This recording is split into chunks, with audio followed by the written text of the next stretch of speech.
Šķiet, ka diskusijas par satiksmes dalībnieku kustības sadali Rīgā nebeigsies nekad.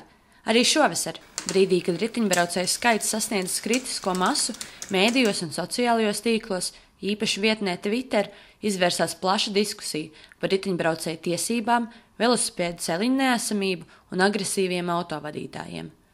Arī Londonā, metropolē, kur dienā tiek veikti vairāk kā 540 000 braucienu ar velosipēdu, diskusijas par riteņbraucēju drošību nerimstas. Zilā josta pa labi ir Londonas mēra Boris Johnsona projekts riteņbraucēju superlielceļš. Par citiem vārdiem sakot, no pārējās brauktuves ar krāsu atdalīta riteņbraucēju josta. Tieši šeit, pirms 2 nedēļām, pēc sadursmes ar smago kravas automašīnu, gāja bojā 20 gadus veca meitene. Londonas riteņbraucēju priekšrocības ir zemās ietvju apmales un augošs riteņbraucēju celiņu tīkls.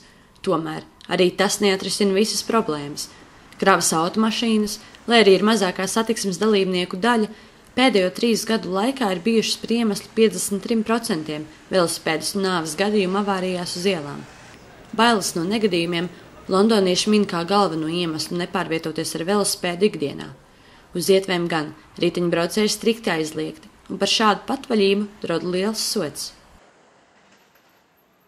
Marija ir 23 gadus jauna zviedru studente, kas dzīvo Londonā 4. gadu. Lielu daļu savu ikdienas maršrutu viņa veic ar velosipēdu un lielākoties jūtas droši. Lai arī sadursmes ar autobusiem un kravas automašīnām biedē arī viņu, Marija neatbalsta riteņbraukšanu pa ietvēm. Well, even though I think it's quite nice as a cyclist to be able to sometimes do that, I understand for the pedestrians it's dangerous and it's annoying. I get that.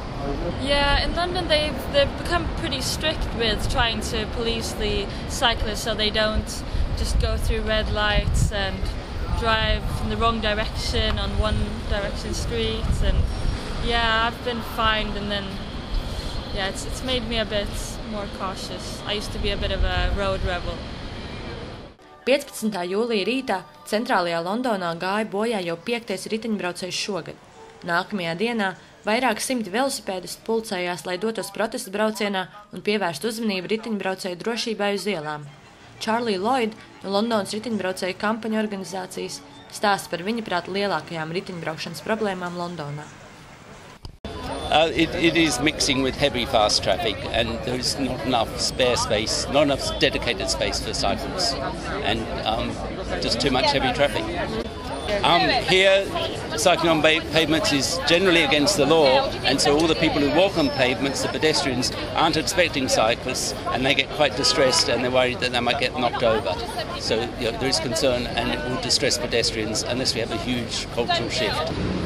Londonas mēra vīzija par riteņbraukšanas nākotni, kas tika publicēta šogad, ietver tādus punktus kā droša krustojuma izbūve, kampaņas riteņbraucējiem un maksimālā pieļaujamā ātruma samazināšana pilsētā. Londona centīsies pierādīt, ka riteņbraucēji un autovadītāji spēj sadzīvot savā starpā, jo galu galā tas ir tikai savstarpējas sapratnes jautājums.